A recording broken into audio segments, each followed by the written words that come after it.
Tá, começou a gravar aqui, acho que aí o pessoal vai entrando, a gente vai conversando, assim, sobre os conteúdos que vão cair, o que vai cair, o que não vai cair, e as dúvidas de vocês. Eu vou transmitir a minha tela aqui, a gente vai seguindo lá pelo Moodle. Na verdade, até vou aproveitar para transmitir a tela inteira, mais fácil, depois não precisar estar mudando.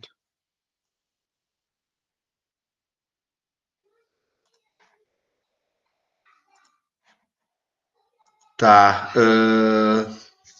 então, no início da disciplina a gente viu alguns conteúdos relativos à revisão, né? Na primeira parte, que é a introdução à programação, e aí então a gente entrou na parte específica de funções da disciplina, tá? Vocês conheceram ali padrões, parâmetros com valores padrão, parâmetros nomeados, funções com número arbitrário de parâmetros e retorno de múltiplos valores. São conteúdos que não são vistos na disciplina de introdução à programação e são vistos aqui, tá? Isso cai na prova, sim, junto com a parte de programação orientada a objetos. Mas vocês podem entender, na verdade, que eu posso criar problemas focados em orientação a objeto que utilizem esse tipo de função, né? Então, um comportamento de método, porque faz parte de programação orientada a objetos, mas, por exemplo, pode ter lá retorno de múltiplos valores em um determinado método de uma classe, tá? Então, isso pode sim ser introduzido ali dentro e é dessa forma que vai ser cobrado. Então, não vai ter uma função específica lá sobre.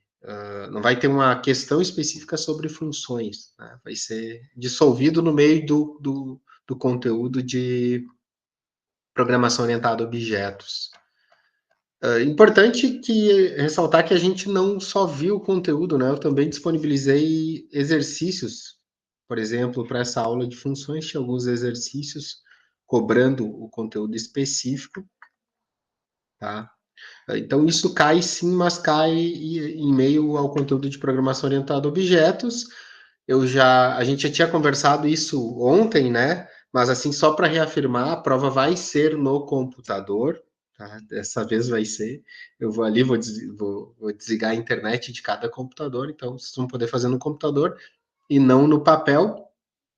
Acho que corrigir no papel, para mim, sempre foi muito pior do que corrigir no computador. Então, melhor, inclusive, para mim, mas eu tinha todo o meu receio ali de ficar cuidando no computador e tudo mais, mas aí a gente deixa acordado algumas situações ali no início da prova e faz no computador. Acho que é melhor para vocês e também vai ser indiretamente melhor para mim. Bom, a gente continuou no conteúdo de funções também, né? Foi trabalhada a questão de tipos de dados nas funções, que é algo que vocês acredito que não sabiam antes, que a gente poderia estabelecer. Também o escopo de função, variável global, variável local, se as variáveis que estão no programa principal são acessíveis, por exemplo, no escopo de função, se as variáveis do escopo de função são acessíveis. Essa parte de escopo, ela é bem interessante, assim, para vocês. Então, o que, que vai acontecer? Sobre isso, especificamente, vai ter uma questão que não vai ser resolvida especificamente no computador. Eu vou pensar em algo, vou tentar colocar ali uma questão de marcar teórica sobre isso, sobre o escopo de funções, para ver se vocês pegaram bem essa parte do conteúdo. Então, isso cai sim. Talvez uma questão não com muito peso, mas vai ter uma questão ali diferente que não vai ser de implementação no computador. Escopo de funções, a gente trabalhou, falou de escopo ali, tanandan, depois. Sobre os diferentes usos de função, né? Isso aqui é importante que vocês saibam que existe, mas eu não vou criar em prova, né? Você pode atribuir uma função a uma variável, pode enviar uma função como parâmetro. Isso tudo é importante que vocês saibam, mas não é algo que eu vou cobrar em prova, tá? Outra coisa interessante, acho que isso também seria interessante de eu adicionar na prova, é a questão das funções lambda ou map, de alguma forma, mas ainda não tenho certeza. Se cair em prova, vai ser algo em uma questão de marcar ou de de explicar o resultado de alguma coisa. É porque agora eu tenho que repensar a forma como eu elaboro as questões, porque vocês vão ter acesso ao computador, né? Mas eu não queria algo de implementação, então vou pensar sobre isso, tá? Porque vocês vão ter acesso ao computador, mas não terão acesso aos slides e nem a nenhuma implementação anterior de vocês. Isso, só para deixar bem claro que tem o uso do computador, mas não tem o uso de internet, nem de nada que não seja o PyCharm e o Visual Studio Code. Então, vou pensar em uma forma aí de criar isso. E aí, isso é importante. Alguma questão aqui, eu vou, talvez eu coloque alguma coisa, mas não é garantido. Tá? Isso dando um apanhado geral sobre o que foi visto aí ao longo do semestre até aqui, para dizer para vocês o que vai cair. Tá? Para alegria de todos, como eu não tinha indicado isso no início da matéria, eu não vou cobrar em prova. A parte de funções recursivas vai ficar de fora dessa prova, né? Mas o restante cai. Tá? Mas é importante que vocês saibam, é importante que vocês entendam como funciona, mas eu, pelo menos nessa edição da disciplina, eu não vou cobrar ainda. Talvez em edições futuras eu encontre alguma maneira melhor de encaixar, que eu não acho que o ideal é encaixar isso em prova, mas dessa vez não cai em prova, tá? Depois a gente foi para a parte de programação orientada a objetos. E nessa parte especificamente nós não temos slides. Aí foi a minha tentativa aqui de tentar me guiar a partir de agora com cadernos do Python, né? Esses cadernos de Jupyter, que vocês podem rodar tanto localmente quanto também podem rodar no Colab. Então, de qualquer lugar vocês conseguem executar eles. A teoria de programação orientada a objetos foi trabalhada ao longo das últimas aulas, né? A gente teve aí 4 aulas sobre programação orientada a objetos. Eu procurei, né? Sempre ir mostrando para vocês a teoria, mas junto com a teoria também disponibilizei para vocês código sempre correspondente para que aquele conceito fizesse mais sentido do ponto de vista da programação e da modelagem das soluções dos problemas. Isso tudo sempre acompanhado de algum exercício diretamente relacionado com o conteúdo anterior. Então, vocês viram a parte de abstração, que é a base, assim, né, da orientação a objetos, a gente poder abstrair detalhes de implementação lá dentro da implementação da classe e usar os objetos sem nem saber como que foi implementado por baixo. E ter esse compartilhamento e reuso muito forte que a programação orientada a objetos permite. Depois a gente viu a parte de encapsulamento e controle de acesso, tanto a métodos quanto a variáveis. É algo que a gente revisitou na aula de ontem com as subclasses também, né? Então a gente foi vendo esses detalhes, modificadores de acesso, getters e setters. Aqui foi explicado somente o conceito de get e set, mas depois, mais à frente, vocês viram outra maneira de fazer isso que torna um pouco mais fácil de implementar, mais simples de implementar, não tão burocrática quanto dessa maneira aqui. Acho que talvez a maior importância dos dois métodos, do get e do set, seja que a gente tem a opção, né, a oportunidade de implementar uma regra de negócio ali dentro e garantir que o dado seja válido, entre outras coisas. Bom, aí tinha exemplos nessa aula e exercício, tá? Todos exercícios com resposta já, né? Eu sempre posto a resposta no final. Aqui é um caso, mais um caso onde vocês têm isso.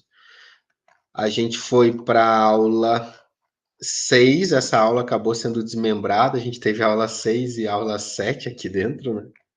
Então, comecei a aula falando da tarefa EAD, que era uma tarefa dada para vocês resolverem em casa.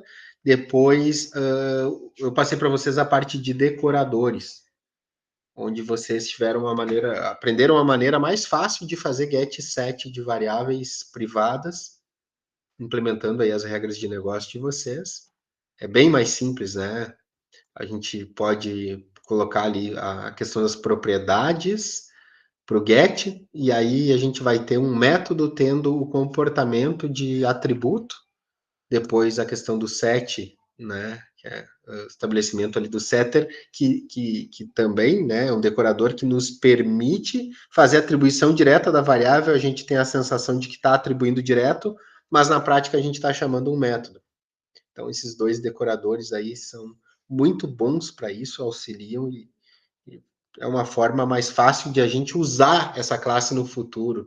Pode ser que na parte de implementação seja até mais chato, né? Estou criando a minha classe, talvez dê mais trabalho, mas na hora de usar isso como objeto da classe vai ser muito mais fácil. Comparações de objetos, né? Aqui tem um exemplo. Depois de mostrar o exemplo, eu mostrei para vocês que vocês poderiam implementar isso.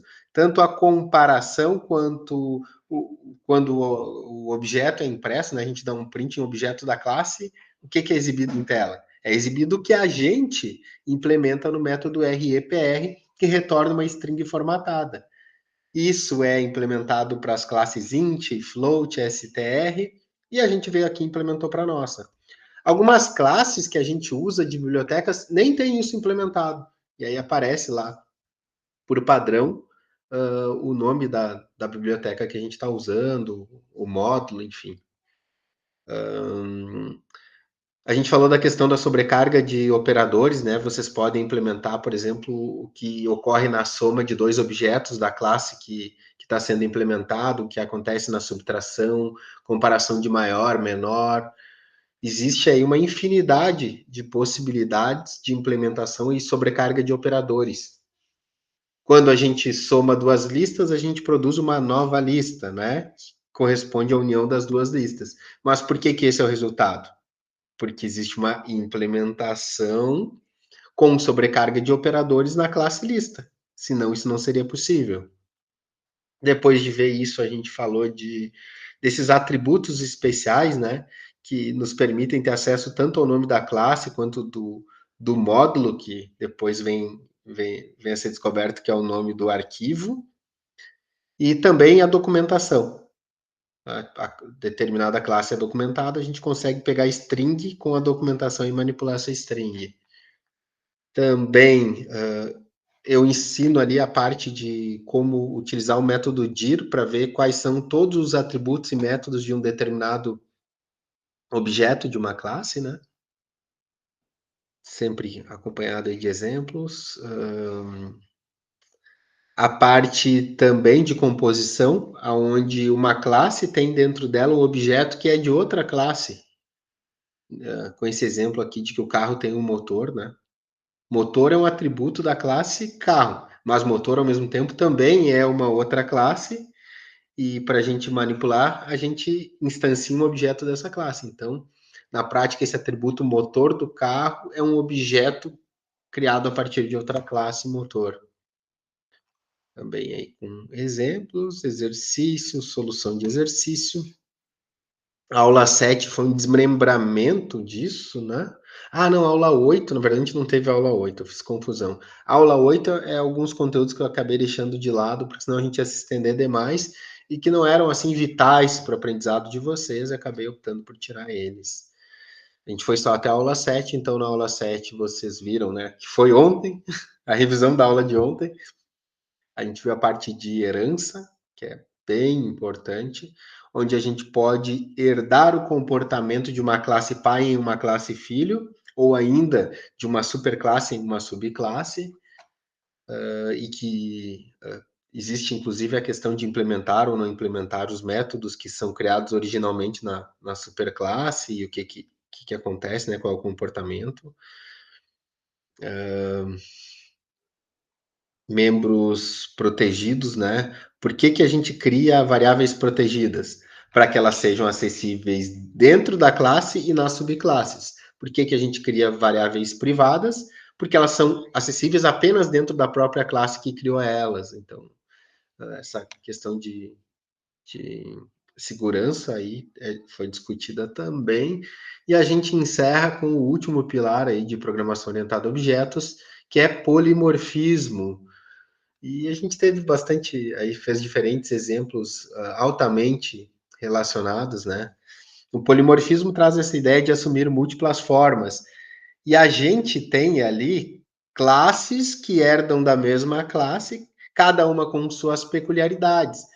Mas como todas elas herdam da mesma classe e têm os mesmos métodos, a gente consegue, através disso, implementar essa questão do polimorfismo, tratando objetos de diferentes classes como se pertencessem à mesma classe, como se tivessem o mesmo comportamento, mas na prática têm comportamentos distintos.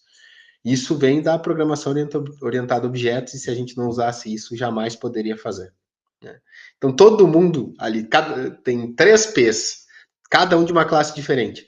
Mas, para mim, todo mundo é P, e todo mundo tem a classe a apresentar. É o polimorfismo aí em sua essência. Aqui também, né, a gente foi feita a solução em aula ontem, no finalzinho da aula. É basicamente isso que a gente tem para a prova, né, em termos de problemas. Nas atividades EAD disponibilizadas lá, vocês tiveram alguns exercícios complementares. Para hoje, eu não deixei nada, porque hoje era a aula de revisão. Então, como tinha aula de revisão aí, eu não disponibilizei nada lá para vocês. Cabia a vocês, né, fazer esses exercícios e, eventualmente, se tivessem dúvidas, perguntar para mim durante as aulas. A gente tentou nesse semestre tirar essa parte prática de sala de aula, assim, complementar essa 1 hora e levar para casa de vocês, para que vocês fizessem em casa, aí descansados e tudo mais. E aí meio que ficou na responsabilidade de vocês implementarem, não sei como que vai ser nos próximos semestres, mas espero que tenha sido efetivo. E aí a ideia é a seguinte, eu queria abrir para dúvidas de vocês. Vocês podem me perguntar aí o que quiserem sobre o que vai cair, o que não vai cair, ou como vai cair, fazer.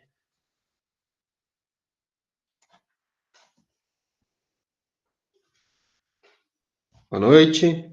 Então, tá.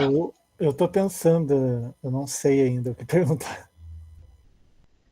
Assim, se vocês tiverem dúvidas fora disso, né, eu vou considerar. Não sei se não travou. Travou para vocês? Não. Não, tudo Tá me certo. ouvindo? É que a minha tela travou aqui. Então, deixa eu ver se eu vou voltar agora. Ó, deu um erro. Não. É que ele fica ali produzindo uma tela dentro da outra. Se vocês tiverem dúvidas durante a semana, vocês podem me procurar por e-mail. Eu vou entender que essas dúvidas também fazem parte da aula de revisão. Tá? Então, se tiver alguma dúvida depois dessa aula de hoje, eu também respondo, mas aí por e-mail, ou também, se tiverem muitas dúvidas, podem combinar e dar um pulo lá no laboratório, a gente conversa lá. Eu só queria lembrar que quarta-feira é feriado, né? Então, quarta-feira eu não vou estar por lá, mas nos outros dias, normalmente, como sempre. E, professor, só para ver se eu entendi direitinho, a prova em si ela vai cair tudo em programação orientada a objeto, no caso. Tipo, não vai ter nenhuma questão ali de função, então vai ser tudo integrado pelo que o senhor falou, é isso? Assim, né? Aí eu até gosto de revisitar nessa revisão aí, revisitar os slides. Tem partes ali, como a função map, tananã, que não faz muito sentido cobrar lá. Mas eu acho que vou tentar, porque como vocês vão ter acesso ao computador, fica difícil de criar uma questão que não seja de implementação. Mas vou tentar buscar uma forma de criar uma questão para vocês, tratando daquilo também, em separado daí. Daí não vai fazer parte de classes. E a parte de escopo de funções, para não misturar escopo de funções com escopo de classes, métodos e atributos, eu vou tratar em separado, mas também considerando essa ideia de não implementação. Então, são 2 questões que eu estou pensando aqui, que não vão envolver implementação e vão estar na prova de vocês. O resto é programação orientada a objetos com implementação, e aí sim, dentro da parte de programação orientada a objetos, eu vou cobrar aqueles conteúdos como, por exemplo, parâmetro com valor padrão, esse tipo de coisa, né? Que faz sentido de cobrar junto, eu vou cobrar. Certinho, obrigado.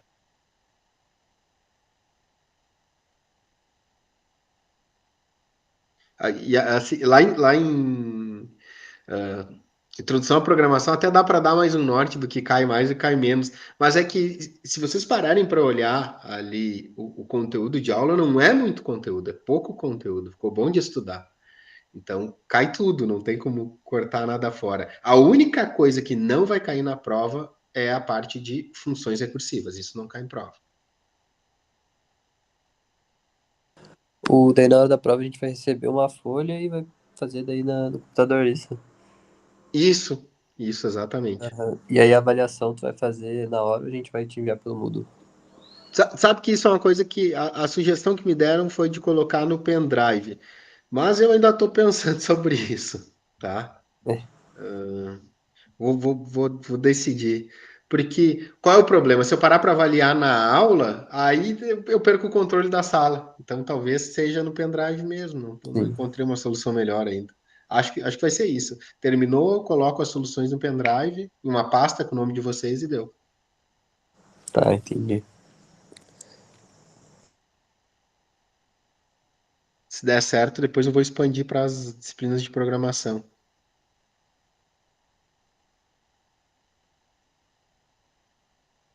Dúvidas? Ali, ó, aquela parte de criar o arquivo com outro arquivo, chamar e tudo mais, vai cair. Isso sim, porque isso é bem tranquilo, né? E aí pode fazer com Visual Studio, pode fazer com PyCharm, dá na mesma. Isso sim. Então, então também vai dar para baixar ali o Python no VS Code. Vai, eu vou organizo ali um tempinho, né? Antes da gente começar oficialmente, vocês podem abrir ali, até para garantir que o computador que vocês sentaram está funcionando. Então vai dar para fazer isso porque a gente vai ter esse processo de garantir que o computador está ok, Tranquilo. Ok. tá?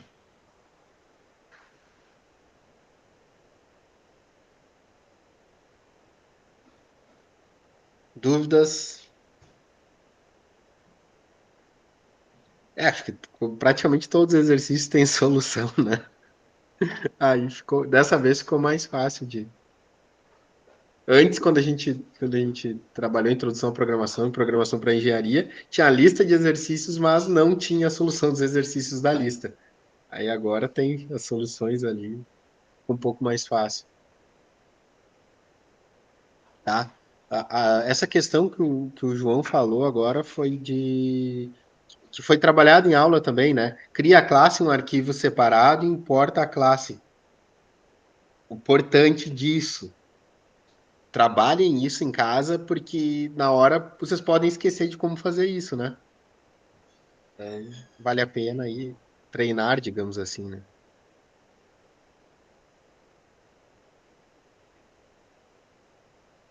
E aí, dúvidas? Tranquilo, era só isso mesmo, professor. Até mais. Tranquilo.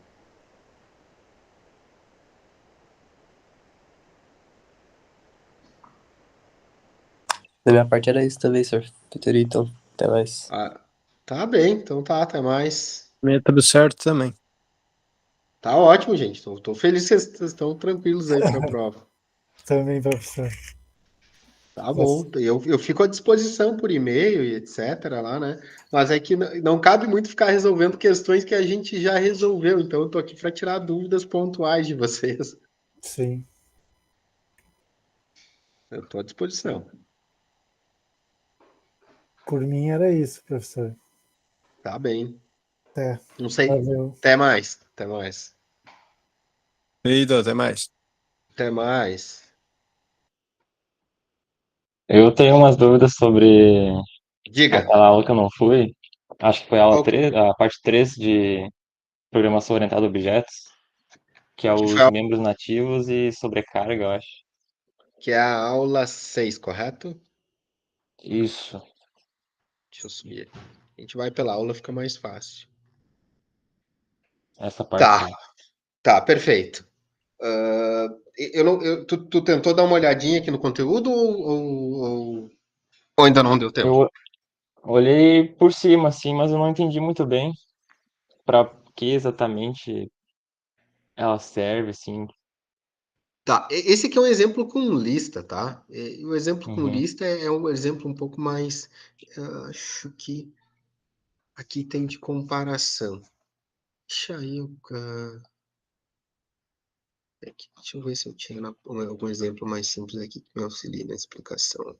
Esse exemplo do ponto, ele é interessante. Ele é interessante. Eu acho que nessa aula, foi só nessa aula que eu trabalhei a questão de arquivo separado também. Arquivo separado seria importar Assim, ó, criar um arquivo fora e chamar. e chamar ele. Eu acho que na anterior que eu faltei, tu chegou a comentar. Tá. Tu entendeu esse contexto de como a gente importa um arquivo? Sim. Tá, beleza. Aqui, por exemplo, a gente tem dois objetos da classe ponto, perfeito? Aham. Nativamente, não há uma implementação para a soma desses pontos, porque é uma classe que eu estou criando, né? Sim. Mas a sobrecarga de operadores e sobrecarregar é o mesmo que sobrescrever, ou, enfim, me permite que eu atribua um comportamento à soma, por exemplo. E aí tu vai perceber que P1 e P2 são somados aqui embaixo. Viu isso? Uhum. Sim. Tá, mas como que eu faço para criar esse comportamento? Eu crio esse comportamento através da seguinte implementação, ó. Deixa eu abrir aqui. Abrir ponto aqui, ó. ADD é o método, tá? Pré-existente que Uhum. implementa o que acontece quando dois objetos da mesma classe são somados. Tá. Entendeu? Uhum. Self vai ser sempre o objeto da esquerda. Então, se a gente voltar lá no código, self vai ser. Cadê? Parece que eu andei aqui no código. Ponto tá lá para Tá na baixo? aula 7. Ah, ué? Não, mas eu tô na aula 7.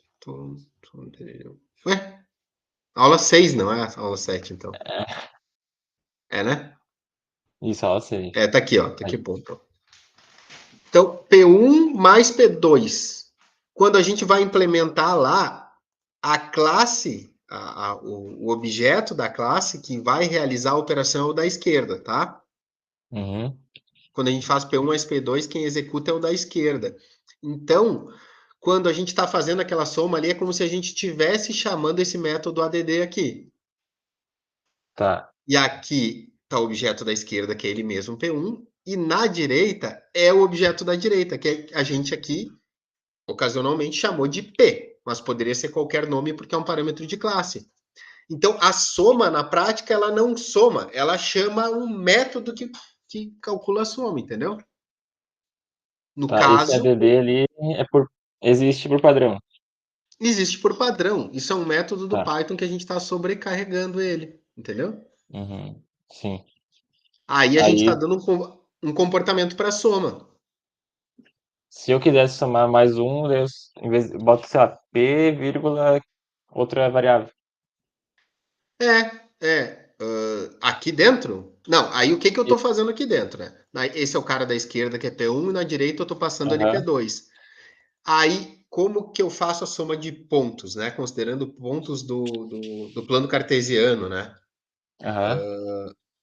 Eu somo as coordenadas x, e é isso que eu estou fazendo. Estou pegando o ponto P1, que é self, coordenada x, mais ponto da direita, que é o P2, ponto x, que é a coordenada x dele. Somo x, somo y de ambos, e crio um novo objeto da classe ponto, e retorno esse novo objeto. Então, da soma Hum, de dois pontos, eu crio um novo ponto que corresponde à soma das coordenadas x e coordenadas y. tá. Entendi. Entendeu? Uhum. A ideia vai ser a mesma para subtração. Só que para subtração é outro método, é o sub. Tá. Uhum. É que, por exemplo, é comparação. O que acontece quando a gente compara P1 com P2? A gente compara as coordenadas x e as coordenadas y. Se ambas forem iguais, a gente está falando do mesmo ponto. Uhum. Entendeu? Se fosse uma comparação de inteiros, é só comparar os dois inteiros. Mas não é isso, é uma comparação entre pontos do plano cartesiano. Então, como que a gente compara dois pontos no plano cartesiano? Comparando as coordenadas x e y, Sim. simultaneamente, né? Uhum. STR é um método que dá a representação de um objeto da classe, né? Então, quando tu for lá e der um print no objeto da classe, o que vai ser a representação de string desse objeto da classe? Ou RPR ou STR. Se uma das duas estiver implementada, vai ser o resultado. Então, o que eu quero que mostre na tela quando eu der um print em P1? Eu quero que mostre uma coordenada formatada. Acho que até tem esse teste aqui. Aqui, ó. Deixa eu dar um print P1. Deixa eu executar isso aqui. É que eu tô com o mesmo problema desde ontem. Eu não tô conseguindo executar código no meu Visual Studio Code. Não sei o que aconteceu. Talvez eu tenha que desinstalar a extensão, não sei. Mas, deixa eu... Tem o PyCharm.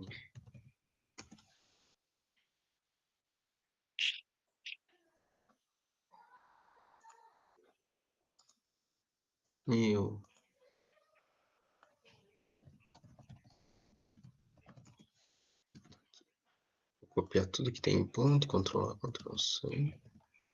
Então, copiar a classe inteira só para ela existir nesse arquivo aqui, né? Como eu tô tirando de lá. Uhum. Eu vou fazer o teste. Ó. Pode perceber que o que eu defini em STR tá ali, ó. Sim. Ele deu A print gente pode... nas coordenadas do ponto 1.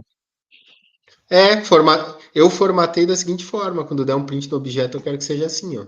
Apareça Uhum. um parênteses, depois a coordenada x, vírgula, coordenada y e outro parênteses. Pode perceber que foi assim que exibiu ali embaixo, ó. Sim. Aí, neg é quando a gente aplica um operador unário de negação, né? De subtração, que é para inverter o sinal. Como que eu inverto o sinal de um ponto? Invertendo o sinal, tanto da coordenada x quanto da coordenada y, e retornando um novo Uhum. ponto. Entendeu? A gente estipula um comportamento para esses operadores padrão para minha classe. E através das funções padrão. Se a gente voltar lá, tem diversas funções listadas aqui. Aqui tem algumas, ó. É como se a gente já tivesse um comportamento padrão e a gente altera o comportamento padrão, força Mas a alterar, né? vou aproveitar que eu tenho aqui esse código e vou te mostrar. Ó. Eu vou apagar o ADD aqui, ó. Olha o que Uhum. acontece. Ó, se eu apagar o ADD e não atribuir um comportamento, ó, tá ali, ó. Operadores de Ah, soma não é suportado pela classe. aham. Então, Tá. quando tu tá criando uma classe, se tu não estabelecer que o operador pode ser usado e como é usado, dá erro. Vou dar erro. Aham. Tá. Mas a parte do print ali, ela existe pro padrão, né? Existe, mas olha o que ele mostra por padrão. Deixa eu apagar. Vai mostrar o nome da classe formatado. Ó. Tá vendo aqui, ó? Ah, sim. Tá. Entendi. Junto com o endereço do objeto. É isso. Uhum. Então, quando a gente implementa, se a gente não implementa, ele pega um comportamento padrão. Pode ser dar um Sim. erro, como pode ser mostrar alguma coisa. Se a gente Tá. implementa, aí segue o comportamento que a gente estabeleceu. Essa aula, ela tem lá no Moodle. Deixa eu até abrir, ó. Essa é a parte 1, essa aqui é a parte 2, né? Aqui, ó. Acho que aqui eu dou um. Aqui são os Retângulo, operadores, né? ó. Não. Eu queria chamar a atenção para os operadores.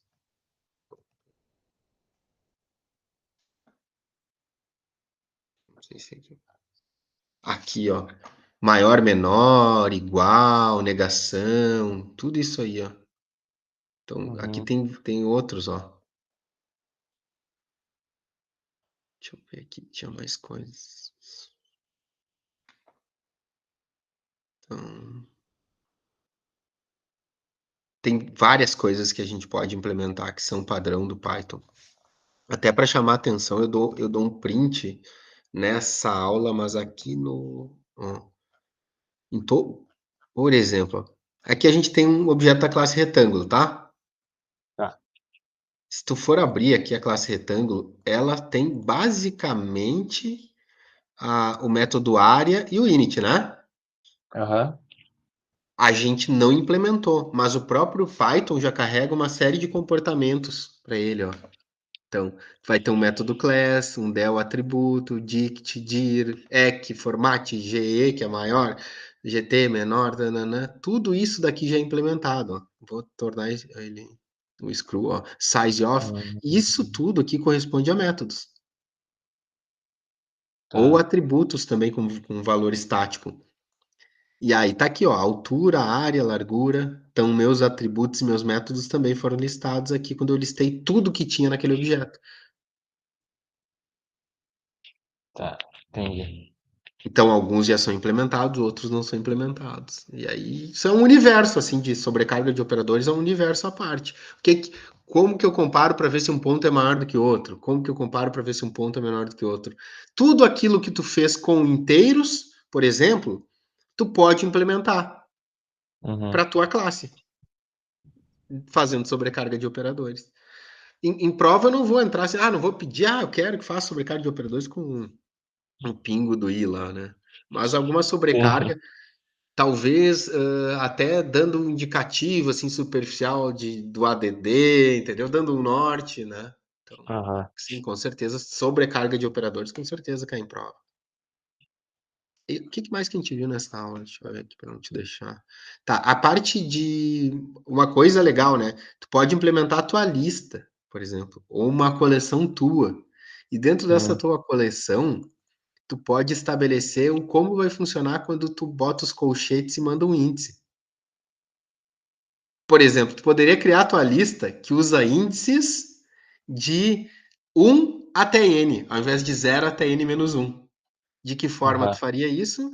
Quando ele faz o get item aqui, ao invés de retornar o índice, tu retornaria o índice menos 1. Aliás, menos 1, né? Porque tu vai mandar um valor acima. Então, o 1 seria o 0, o 2 Ah, seria o 1, aham. entendeu? Tu Poderia escolhe criar qual tua índice tu própria. vai pegar. Isso. Então, até isso tu Ah, pode mexer. Por isso que eu disse para vocês que tupla é um caso, é um caso especial. Tupla é um tipo de lista, mas é um tipo de lista que não tem o append, aham. que não tem o remove, entendeu? Uhum. É Sim. isso, é nesse ponto aqui. Agora as coisas, tudo aquilo que vinha no Python para vocês começa a ficar mais compreensível e vocês descobrem que podem mexer tanto quanto o código original do Python. Sim. Teve isso de manipulação de índice, deixa eu só ver aqui. Comparação entre objetos de mesma classe. Isso aqui do decorator, tu viu? Vi, isso aí era. Foi a última coisa que eu vi da outra aula, né? Tá, que é a questão de poder fazer get set com decorador. Aham. Existem outros, mas eu não vou entrar muito a fundo. Qual é a minha ideia na disciplina? Eu não tenho tempo para mostrar absolutamente tudo para vocês. E Sim. aí eu mostro, olha, existe isso, vocês podem fazer isso, existe um universo para lá. Daqui Aham. para lá é com vocês. É a busca de vocês. E eu quero garantir que vocês não vão ter nenhuma surpresa daqui para lá, né? Então, eu sei que Sim. existe. É da busca posterior, né? Atributos especiais, né? Falei também, né? O class, por exemplo, é um atributo. Ó, r.class, retângulo, .class retorna o nome da classe do retângulo. Uhum. Hum. Módulo retorna o arquivo onde está o retângulo, onde está a classe retângulo. Entendeu? Então, são atributos que são disponíveis para vocês. Isso não cai em prova, porque não é tão Uhum. relevante assim, ao ponto de cair numa prova, né? A composição, que é uma classe contar com um atributo cujo valor é um objeto de outra classe, como é o caso do motor no carro, né? Isso Ah, é importantíssimo, né? Composição muito usado, mas é intuitivo, entendeu? Não é uma sim. coisa, nossa, mas como que faz isso? Mas uma atribuição ali, tá criando um objeto de outra classe. É parecido com herança? Não, porque a herança, ela carrega todo o comportamento para a classe que eu estou implementando, Uhum. entendeu? A É, composição não. A composição faz com que a gente tenha uma classe totalmente à parte, mas um determinado atributo, que nesse caso é motor, o ah, resultado tá. dele não é um inteiro, um float, é um objeto de outra classe. Tá. entendeu? Uhum. Tá. Mas essa parte assim bem tranquila ali, a sobrecarga, eu acho que também não. Sei, consegui entender direitinho? Consegui. Hum. Outras dúvidas? Ah, acho que não. Da última aula eu entendi. Acho que era isso. Herança ali, herança é importante saber daqueles detalhezinhos, por exemplo, que a herança tá, e aí herdou. Se eu implementar na classe que herdou, que é a subclasse, perde o comportamento da superclasse original, da classe pai, perde, fica o Uhum. comportamento da subclasse. Esses detalhezinhos assim são importantes, isso cai em prova. Tá. Só aquela parte dos super. Aí abre parênteses, fecha e ponta, eu não entendi muito bem. Que isso foi na aula de ontem, né? A gente já tá falando É. da aula de ontem. Tá. Qual que é a Quando ideia? a gente Eu até não usa, sei né? se. A Entendi quando aula é que de a gente ontem usa. acabou indo para o PyCharm. Deixa eu ver se eu usei o super em algum lugar aqui que eu posso te mostrar com um exemplo. Ah, não tá aqui. Tem um exemplo. Aqui tá o super, ó. Você pode fazer isso de duas formas, tá? Por exemplo, pessoa, aluno é uma pessoa, né? Sim, E aí, aluno tem todas aquelas características de pessoa, nome e idade, concorda? sim. Para eu não ter que recriar os atributos aqui, o que que eu faço? Eu me beneficio da história da herança. Eu chamo, além do construtor da classe aluno, porque eu preciso, nesse daqui eu sou obrigado porque tem uma informação adicional que é curso. Beleza? Aham. Para eu não precisar ter que recriar os atributos aqui, eu chamo o construtor da classe pai. E como que eu faço isso? Chamo super, e super nesse momento está se referindo à classe pessoa, tá? Uhum. E super automaticamente vai chamar a classe pessoa e vai passar o self. Vai Ah, tá. chamar a função da classe pessoa e vai mandar o self. Uhum. E aí vai executar o init. Então, super, além de identificar quem é a classe pai, para mim automaticamente, ainda vai passar o self. E nesse caso, eu só preciso passar nome e idade, que são os atributos necessários para o construtor da classe pai. Tá. Então, o que que ele vai fazer? Vai atribuir tanto nome quanto idade àqueles atributos lá da classe pai, que também são atributos da classe filho. Uhum. Tá, mas aí super, se eu tiver herdando de dois objetos, né? Poderia ser pessoa e mais não sei o quê. Quando tu chama super, tu chama o construtor também delas, né? Então, se tiver que mandar mais coisas, fica bagunçado. Tá, mas aí tem uma solução quando tem múltiplas classes? Tem. A outra forma sem usar super seria, ó, pessoa, tá? Ponto init. Só que não é só mandar nome e idade, eu tenho que fazer self, nome e idade, entendeu? Aham. Aí tu escolhe a que tu quer. Se tivesse duas, né, no caso. Isso. As duas chamadas são correspondentes, só que tu vai notar aí que quando herda de uma classe só é muito mais fácil usar o super, né? Sim, é. Mas é a mesma Uhum. ideia. Ele tá tanto identificando que é pessoa automaticamente para ti, como tá mandando o self, né? Uhum. Entendi. Até tu pode fazer testes aí depois, aí, tal. Eu até dei um print em super aqui, né? Eu vou executar isso aqui. Aqui tá o print do super, ó. Uhum. Super, class aluno, aluno, objeto da classe aluno. Ó, o exemplo tem ali aquele resultado. Oi, meu nome é João, eu tenho 20 anos, sou aluno de CDIA, né? Sim. Se eu comentar o super e deixar o de baixo, tá certo? Oi, meu nome é João. Uhum. Deu certo, né? Agora eu vou Uhum. comentar e deixar só o de cima. Mesmo resultado. Entendeu? Aham, entendi. Então, meio que tu escolhe a forma que quer usar. É importante saber que essa segunda forma existe, porque pode ser que tu tenha herde de duas ou três Aham, classes e precise construir elas de formas distintas. Então, é interessante. Mas é isso, não sei. Cara, eu tô à disposição aí. Se tiver de dúvidas aí, eu acho que era isso por mim. Aqui. o que manda. Uhum. Não é muito conteúdo assim, né, João? Então, o negócio é refazer aqueles exercícios.